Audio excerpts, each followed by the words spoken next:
Good evening. Let me welcome you again to Call My Bluff, the crooked version of bingo, which features Frank Muir.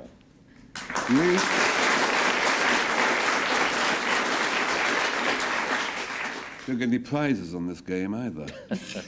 My two guests are both new to the programme, and first I have the journalist, columnist and novelist Jilly Cooper.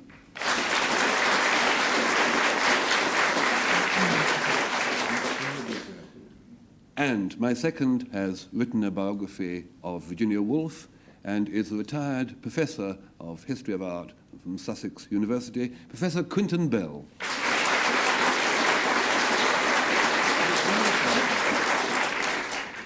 And in Trap 2, Patrick Campbell.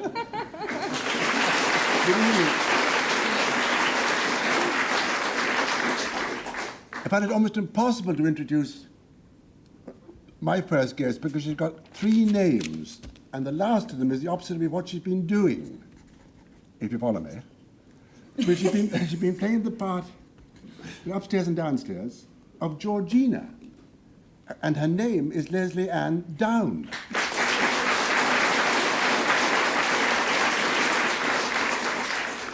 And no matter the other guest, words fail me. He is heroic, he's handsome, he's virile, he's intelligent, he's only Anthony Valentine.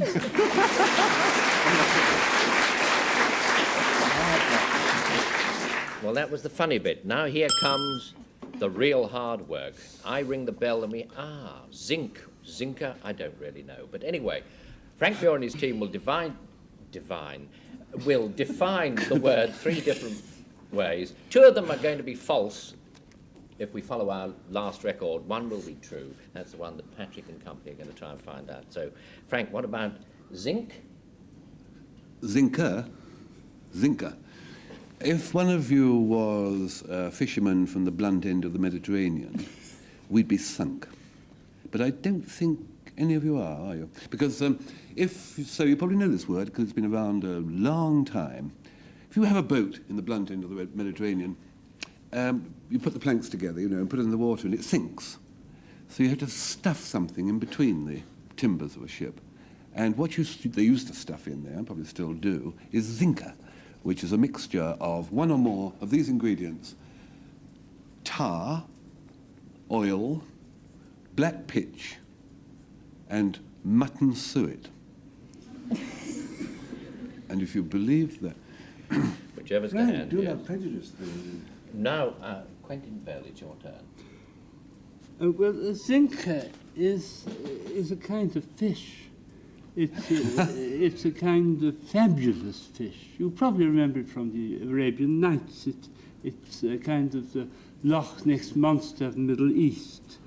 It lives in the Euphrates, and it gobbles people up. Zinca. A nasty fish, you'd say. A very, very odd fish indeed. Nasty fish, yes. Of course, it doesn't think so. But still, Jilly Cooper, it's your turn. A zinkar is an obscure musical instrument that crops up in strange, rustic European orchestras. It's a wooden cornet, a bell-mouthed wind instrument. It's ornated with ivory. The snag about the zinka is it's susceptible to dry rot. Aren't we all? A wooden trumpet. Yeah, that's right. It's a wooden, or cornet, trumpet, cornet, that kind of thing. Fabulous sort of fish and corking material for sticking between the planks of ships and so on. Patrick?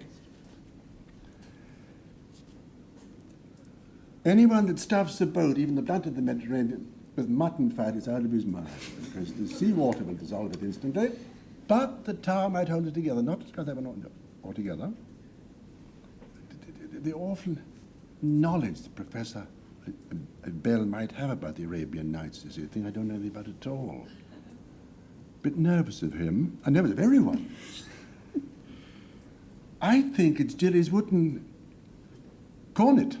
She did say that, didn't she? Now, own up, my dear, true or bluff. You have it there, I know. Bullseye!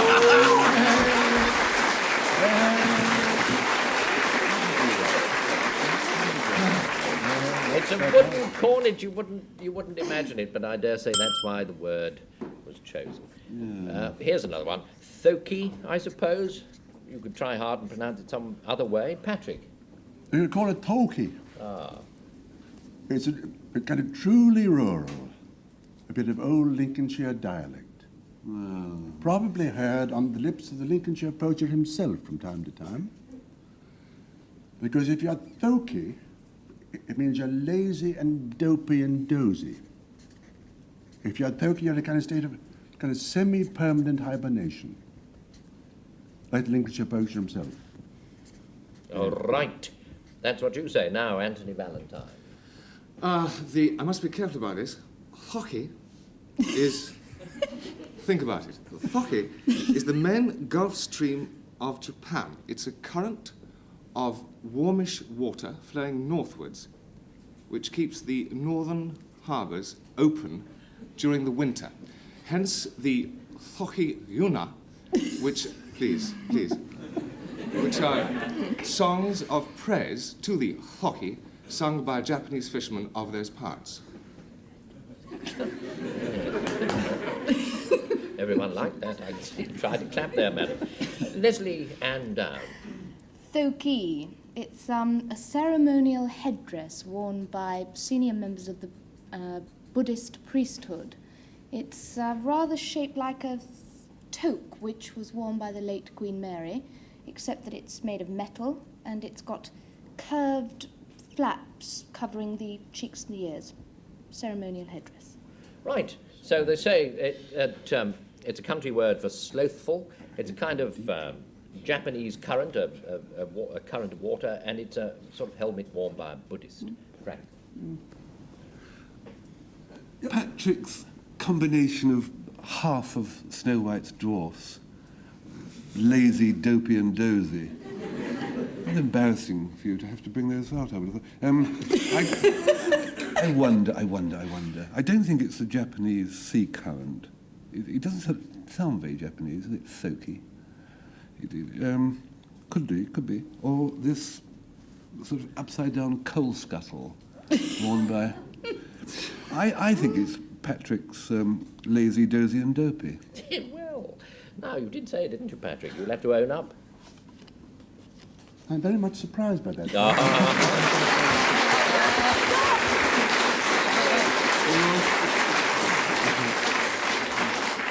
We're always having these pieces of country slang on this programme, usually from Norfolk. Just occasionally, they're true.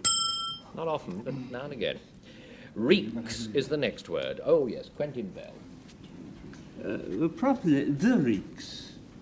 The reeks is a, what we call, roadstead of Harwich, where shipping can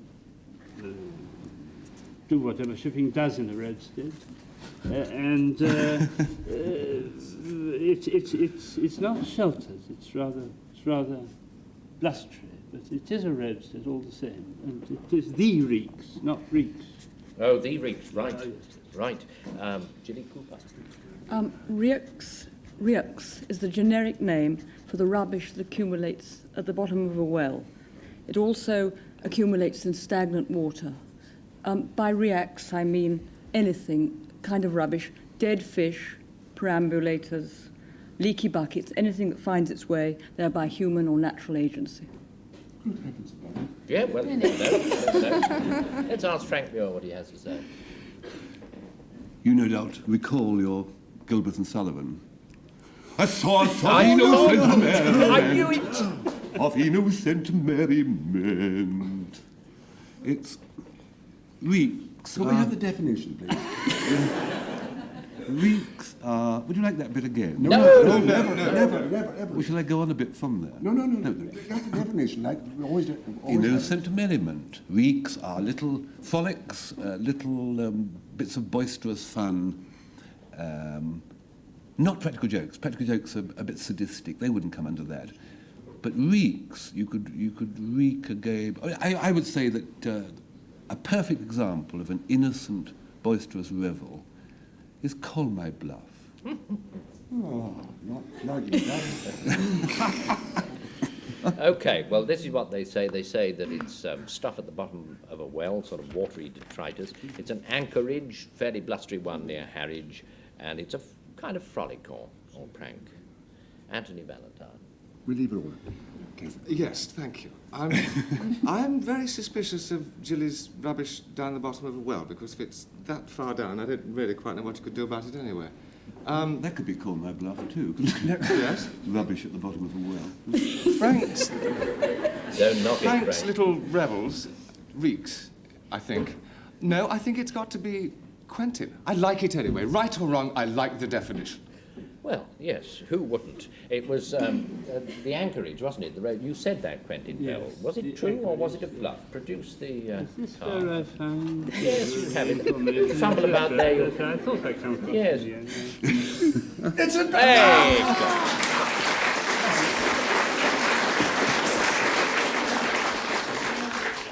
No, wasn't that. Nothing to do with roadsteads or anchorages. Who gave the true definition? Here you come. My object most sublime, I shall achieve in time. It does indeed mean a frolic or a prank. Crith is the next word. Anthony Valentine will define, say. Yes, I will. Crith is a laboratorial word frequently used by gaseous physicists. That is, not the physists are gaseous. The work in which they are involved is gaseous. It is a unit of weight. 1 crith is the weight of 1 litre of hydrogen at standard temperature and pressure, or to express it another way, 1 crith equals 0.0896 of a gram. Great. Leslie Ann Down now tries. Crith is finely sifted grit, rubble, whatever, that they use in Scotland to Haggis. stop... No, not haggis, no, wait. They use it on hills, mountains, put on the road to stop the horses skidding down to a complete standstill. It's also of interest that crith was one of the ingredients that the late Mr. McAdam used to macadamize his roads with. Yes. Pretty convincing, that one. Patrick, what do you say? A crith is a kind of oddly shaped fire used by charcoal makers. You got your pole up the middle of it, you see? And rather like the poles of a Red Indian wigwam, you incline other poles against the middle pole. Light the fire underneath. It burns very, very gently without ever bursting into flame, and picks up with charcoal. That's what a crith is. Tremendous. How ingenious our forebears were. Nothing. Special kind of fire. A charcoal burner's fire, I Yes. think, yes. And Scotch grit, which is what you said, Leslie Ann, was it not? And a unit of weight of a certain measure. Quentin Bell. I don't know. I'm against the unit of weight, I think. The charcoal, I'd like to think it's true, because I'd like to think that anything he says is true. He's so beautiful in his way of expressing Thank you things. very, very much But indeed. on the whole, I shall plump for the macadamized grit. It's plump. Yes, someone had a clump. The Scotch grit, Leslie Ann. Yes. True or bluff, you tease you.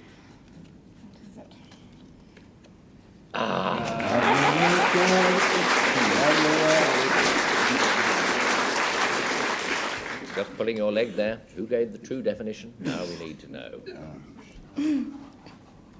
It's the old gaseous professor. Yes,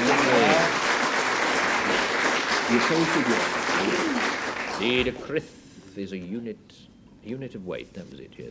2 all. Oh, why ring the bell? It's already there. Thanks, lads. Well done. Calamistrum is the next word, and a good one too. Gilly, your go. A calamistrum is an announcement of a disaster. Thus, when my bank manager asks me to come and see him about the figures in my account, he is anticipating a calamistrum.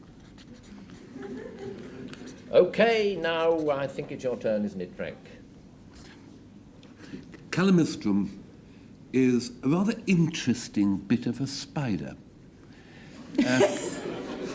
It's a little sort of tiny little comb sort of thing, which and its function is when the silk emerges from the spider's. Actually, it emerges from. You want help on this one? It emerges from the spider's spinnerets, and it cards the silk as it comes out, hence calamistrum. And it's located, if you reach the hind leg of a spider up, it's on one of the joints. Calamistrum. And I wish I was dead. You very nearly are. Anyway, now it's Quentin Bell. It's your turn to define. Oh, well, calamistrum, if anyone here were as old as I am, they might remember having calamistrum applied to them. It is a kind of soothing sort of syrup that you had when you were in a croupy condition.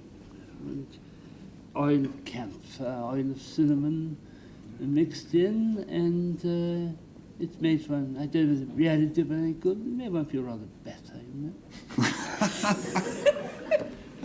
All one can expect. They're not feeling better. It's a tale of disaster. It's a kind of medicine, and it's part of a spider. Leslie Ann Down.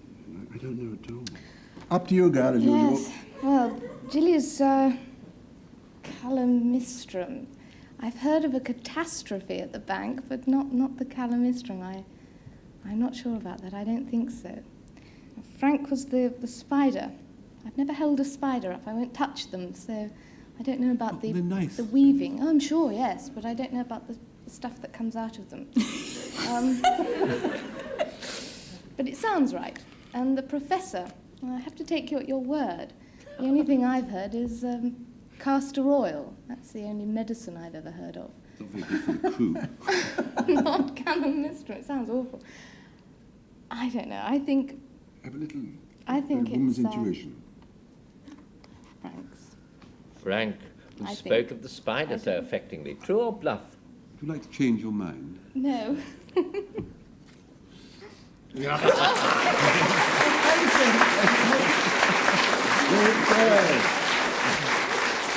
It's part of a spider somewhere on the leg. And good looking. And score standing 3-2. We'll have another word called huskin. Leslie Ann Down, you define it. Yes. It's huskin is the skin of a huss. If you don't know what a huss is, it's Cornish dogfish.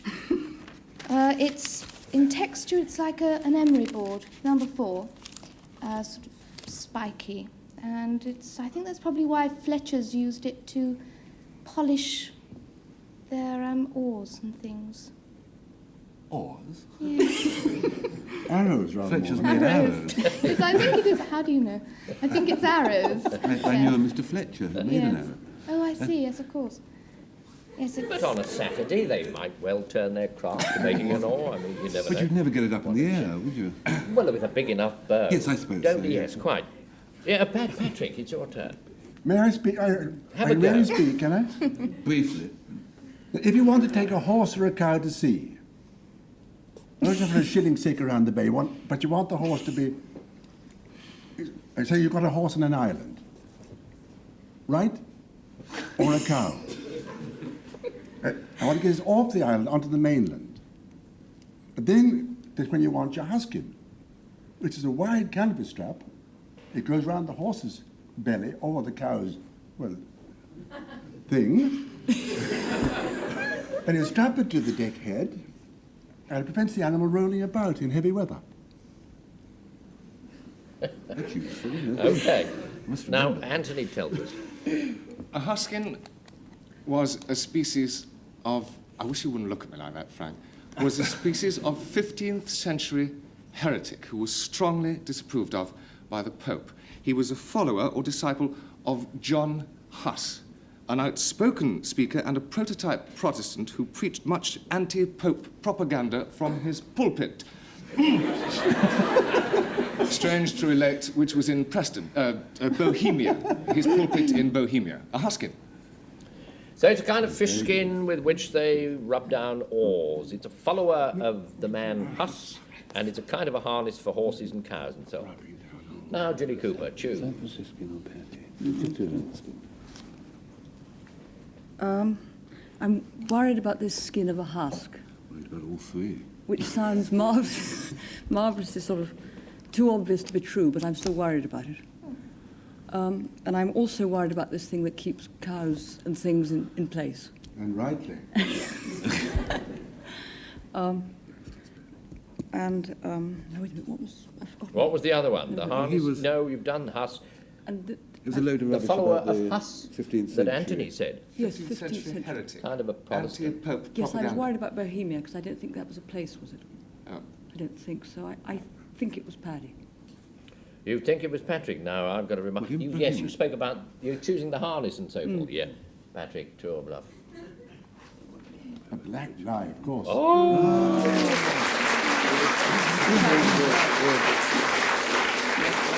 Who told the truth? Come on, who told the truth? There you have it.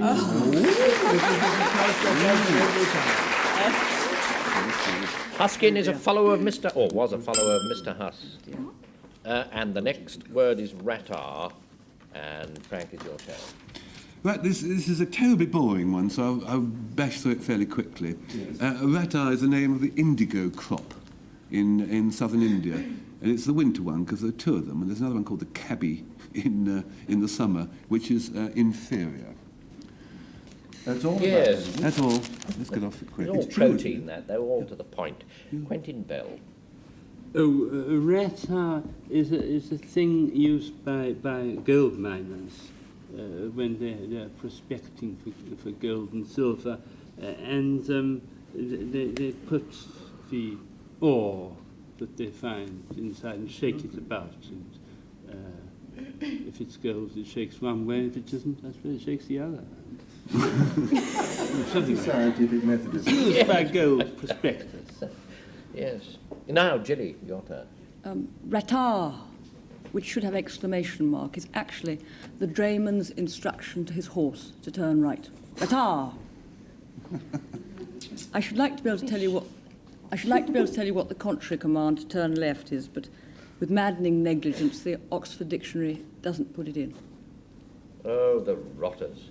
Well, it's some kind of a sieve for gold prospectors. It's indigo grown in winter, let alone India, and it's instruction to a cart horse, turn right. Patrick. I can barely occupy the mind with this thin drivel. What's been given to us? An indigo. Turn right. You say ratard. The horse is going to bolt. Sieving away like mad. I think it's going to be the fearful, boring indigo crop. The indigo crop. Indigo, whatever, Indigo. whatever he was talking about, it must be something like that. Frank, whatever you were talking about, was it true? Was it bluff? Boring and wrong.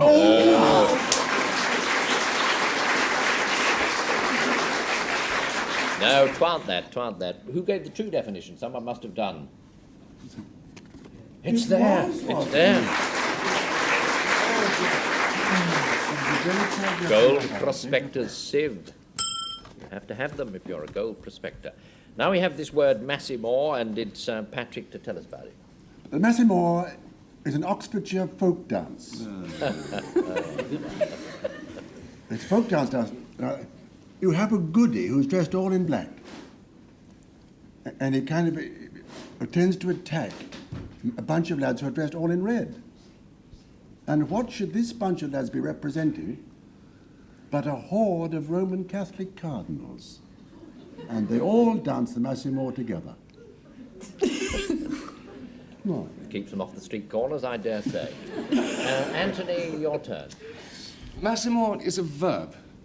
It means to act in a maudlin manner, to indulge in tearful sentiment, to be mawkishly emotional. To quote almost at random from the Examiner of March the 3rd, 1852, leaving John Bull to suck his thumb and Massimore like a lovesick wench about his lost imperial glory. Massimore. But you have to be Sir Henry Irving to say, or Anthony Valentine, that's certainly true. Andrew Hamilton. Leslie Ann. Massimore is an antiquated Scottish term for a dungeon, particularly for a dungeon that's to be found in an antiquated Scottish castle. Massimore, the original Massimore, after which other Massimores were named, is to be found at Crichton Castle, Edinburgh. Righto, it's to act in a kind of lachrymose, tearful way. It's an Oxfordshire folk dance, and it's kind of a dungeon, that sort of thing. Frank? A pathetic thing, the Oxfordshire folk dance. Dancing round cardinals and... Well, it's better come than along, indigo. come along, Paddy. Winter indigo, isn't it? Well, we'll see in a minute when I choose. Yes, you will, Grant. I don't think Massimore is an adjective, is it? Doesn't sound maudlin, does it? Or maudlin Oxford, would it? We think it's the dungeon. The dungeon, now, that was Leslie Ann. Were you telling the truth? Was I? You weren't fibbing, were you? She was!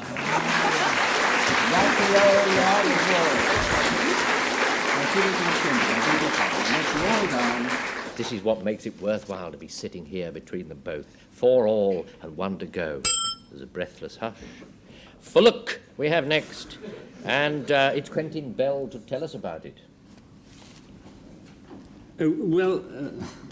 Using only the decent usage of the word, of course. Jolly well hope so.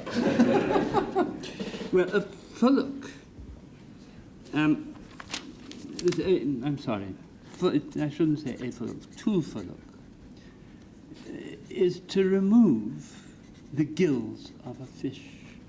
If you look at a herring on your plate's breakfast, you'll find the gills have been taken away, although the head is still there.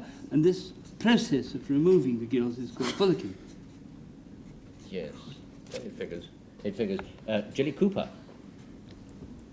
Fullock is a verb that means to cheat at marbles. You do. This is a gesture of the hand, that, as opposed to that. But, wasn't much.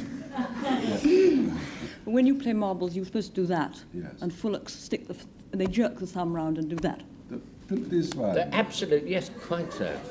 Swines have got fillies. Frank, swiftly, if you please. It's oh yes, Australian Fullock. It means a mess up. You made a stone the clothes. You made a right Fullock of that fluid. The accent is approximate. They clapped as though it was a tenor solo, which it jolly well nearly might have been, knowing you. Anthony, very quickly. Very swiftly. You can't Yes, have time to I think it has to be the marbles. I'm wrong. Jilly, I hope it true or is. bluff? Struck oil!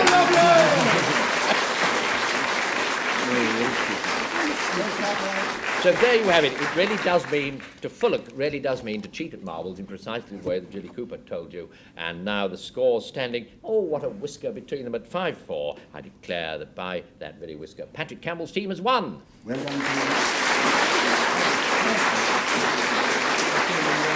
We shall be back. We shall be back, I make no doubt, to rattle a few more skeletons from the Oxford English Dictionary. Until then, we bid you goodbye, beginning with Quentin Bell, Anthony Valentine, Jilly Cooper, Leslie Ann Down, Frank Muir, Patrick Campbell, and goodbye.